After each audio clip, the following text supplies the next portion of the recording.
Olá pessoal, bem-vindos a mais uma aula de ecologia e o assunto da aula de hoje são os ecossistemas, pessoal.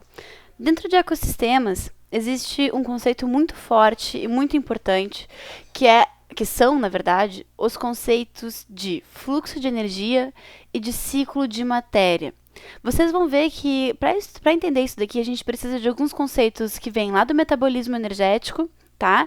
E que vão trazer um pouco mais à luz o funcionamento de uma cadeia alimentar. Vamos ver como é que rola isso daqui. Gente, para entender um ecossistema, vocês precisam entender o seguinte. Os ecossistemas terrestres, pelo menos esses ecossistemas que a gente habita, funcionam, olha que lindo desenho que eu fiz para vocês, mais ou menos assim. Olha só. A gente tem lá no céu o nosso lindo e maravilhoso astro-rei, o Sol. Vocês sabem que o Sol ele emite para a gente o tempo inteiro energia, né? Energia luminosa que vem guardada naqueles pacotinhos de energia que o prof de física falou para vocês que são os fótons, né? O fato é o seguinte. Na natureza, existem seres vivos que conseguem aproveitar essa energia luminosa para transformar ela em energia química, tá? Que é uma energia aproveitável pelos seres vivos. Por exemplo, se a gente ficar exposto à luz do sol o tempo inteiro, a gente não vai conseguir transformar a energia luminosa do sol em energia aproveitável para a gente. A gente não vai conseguir usar essa energia para sair correndo por aí, para pensar, para falar, para caminhar, fazer compras no shopping, enfim, a gente não vai conseguir fazer nada dessas coisas apenas com a energia do sol. O máximo que a gente vai conseguir é um bronzeado, né, pessoal? Mas, ao contrário da gente, existem seres vivos que conseguem produzir comida a partir da energia luminosa. E esses caras, vocês conhecem, são as plantas, seres vivos que a gente chama de autótrofos, né? E as plantas só conseguem fazer isso porque dentro das suas células, aqui eu representei, peguei um cortezinho da folha, dei um zoom nela e fiz um esqueminha de algumas células vegetais. Dentro dessas células da célula vegetal, a gente tem, dentre outras várias organelas, uma organela muito especial chamada cloroplasto, que aqui está representada em bolinhas verdes, dei um zoom nessa bolinha verde e vocês estão vendo o esquema dela mais ou menos aqui. O que é o cloroplasto? É uma organela que tem dentro dela várias estruturas laminares, né, redondinhas, em forma de moeda, que a gente chama de tilacoides. É na membrana desses tilacoides, de cada uma dessas bolinhas que vocês estão vendo dentro do cloroplasto, que existe um pigmento verde chamado clorofila. E a clorofila, pessoal, que tá, olha só, a clorofila que está dentro do cloroplasto, que está dentro das células vegetais que fazem parte do tecido vegetal, tá? Ela consegue aproveitar essa energia luminosa e transformar ela em matéria orgânica. Vocês com certeza já ouviram falar da glicose. C6H12O6 é a fórmula química da glicose. Sempre que eu disser glicose para vocês, a partir de agora, associem com comida, tá? A glicose é o alimento primordial das plantas e, por consequência, dos animais também. É na molécula de glicose que as plantas armazenam a energia que elas conseguiram capturar do sol, né? Então, através de vários processos que mais tarde nós vamos estudar lá na fotossíntese, da etapa clara, da etapa química da fotossíntese, a gente consegue produzir glicose, tá? Então, é a glicose que vai transformar a energia luminosa em energia química, que essa sim a gente consegue aproveitar para comer, para se alimentar. Pessoal, só que é o seguinte, não é apenas a energia luminosa do Sol que vai ficar presa na molécula de glicose. Vocês veem que também existem vários átomos, né? Átomos de carbono, de hidrogênio e de oxigênio que compõem a molécula de glicose, além da energia que está armazenada ali. Esses átomos de carbono, eles também vêm da atmosfera. Para cada molécula de glicose sintetizada, tu precisa de 6 átomos de carbono. O que significa que, para cada molécula de glicose que a planta quiser produzir, ela tem que absorver 6 moléculas de gás carbônico, né? Porque em 6 moléculas de gás carbônico, tu tem 6 átomos de carbono, que são esses átomos de carbono que tu vai utilizar para construir a glicose. Então, a glicose, como eu falei para vocês, é uma molécula que tem ali 6 carbonos. 1, 2, 3, 4, 5, 6 carbonos. E tem ligações químicas energéticas, né? Nessas ligações químicas aqui, a gente vai ter a energia transformada, né? A energia do Sol que foi transformada em energia química.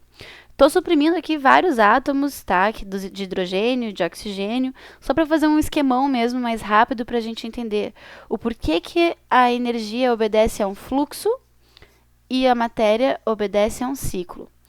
A fonte de energia vocês já encontraram, né? A fonte de energia é o Sol.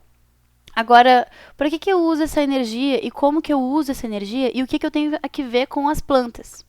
Pessoal, olha eu aqui, eu me desenhei, tá? Uma menininha bem feliz e faceira.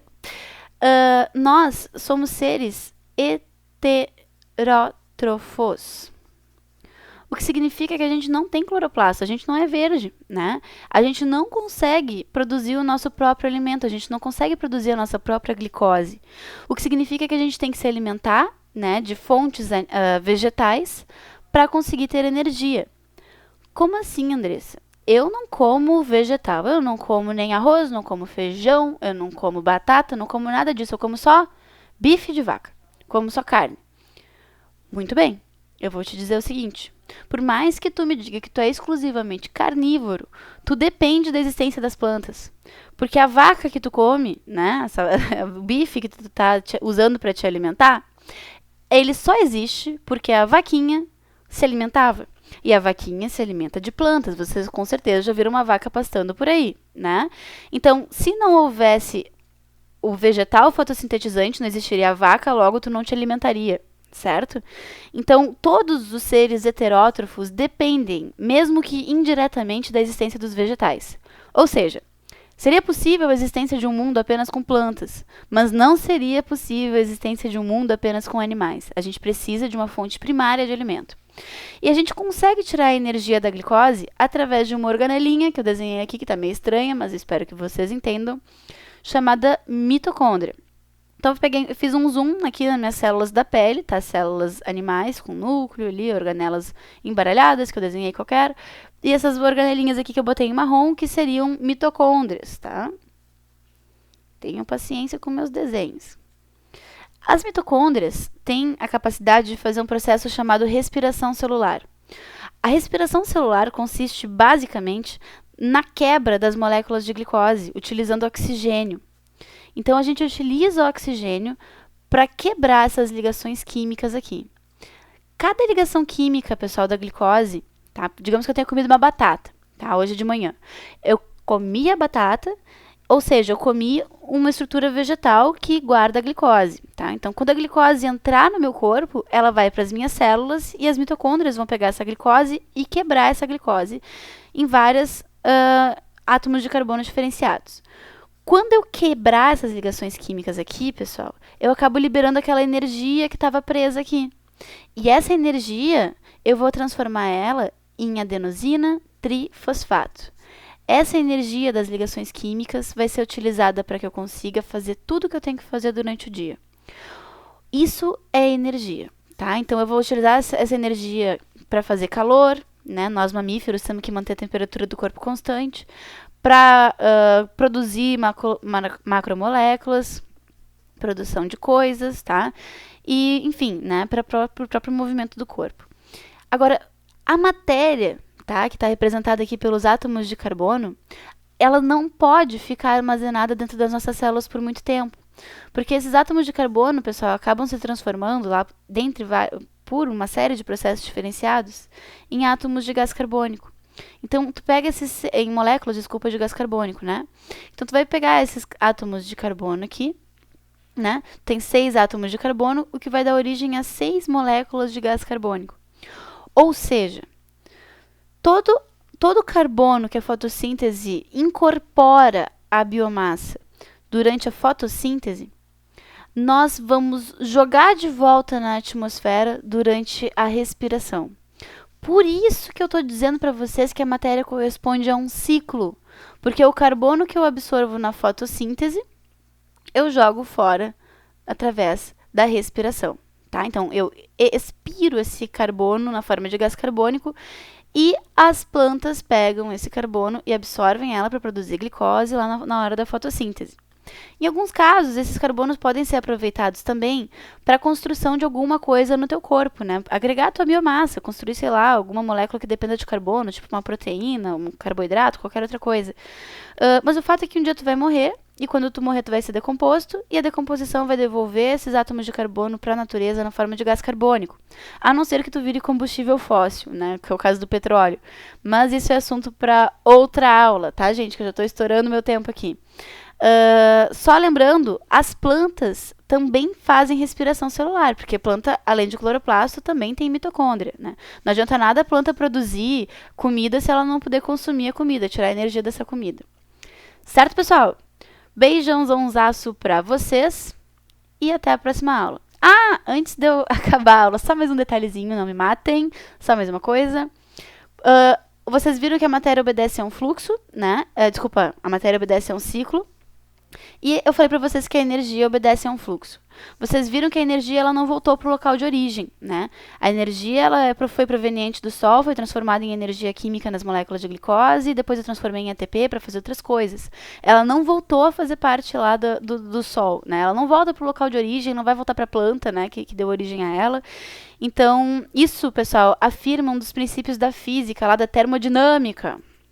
Quase que eu me esqueci de contar isso para vocês. Termodinâmica. Que diz, né, que a energia não se cria nem se destrói.